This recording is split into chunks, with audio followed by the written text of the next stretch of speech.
તારી દયા મહાન છે, હે પ્રભુ, મને તારા નિયમ પ્રમાણે જીવન આપો. ગુરુવાર 18 જૂન 2026. આજે સવારે અમારા ધ્યાન માટે મેં જોન પ્રકરણ 15 શ્લોક 14 અનુસાર સુવાર્તામાંથી પસંદ કર્યું છે. હું તમને જે કહું તે જો તમે કરો તો તમે મારા મિત્રો છો. સુપ્રભાત મિત્રો. ઈસુ તેમના શિષ્યોને તેમના મિશન માટે આમંત્રણ આપે છે અને તેઓ તેમને તેમના મિત્રો બનાવે છે, નોકર નહીં. ચાલો આપણે આ શ્લોક પર ધ્યાન આપીએ. આજની સવારના ધ્યાનની થીમ છે મિશનમાં મિત્રો. ઈસુ તેમના શિષ્યો હોવાથી તેમને તેમના અને તેમના શિષ્યો અથવા તેમના લોકો વચ્ચેના સંબંધને સમજવામાં મદદ કરે છે. તે વિશે વાત કરે છે કે કેવી રીતે તેમના અને શિષ્યો વચ્ચેનો આ સંબંધ તેમને પોષી શકે છે, તેમને મજબૂત કરી શકે છે, તેમને પૂરી પાડે છે, કારણ કે તેમણે તેમને તેમના મિત્રો તરીકે પસંદ કર્યા છે, તેમના ગુલામો નહીં.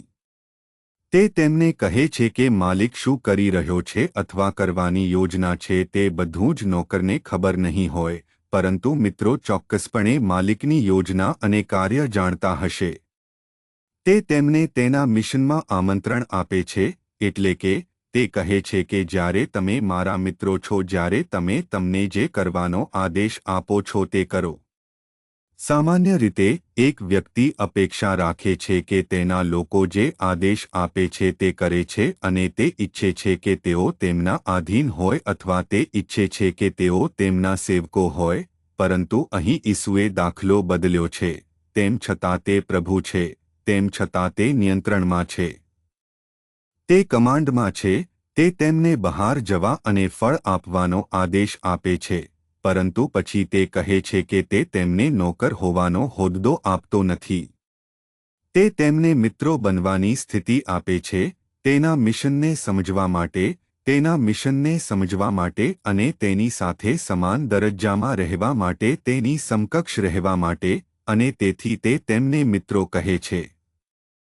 ભગવાન અમને શું કરવા માંગે છે તે કરવા માટે અમને ભગવાનના લોકો તરીકે પસંદ કરવામાં આવ્યા છે, પરંતુ પછી તે અમને તેના સેવકો કહેતા નથી. અમે ભાગ્યશાળી વિશેષાધિકાર અને આશીર્વાદિત છીએ કારણ કે તે અમને તેના મિત્રો કહે છે.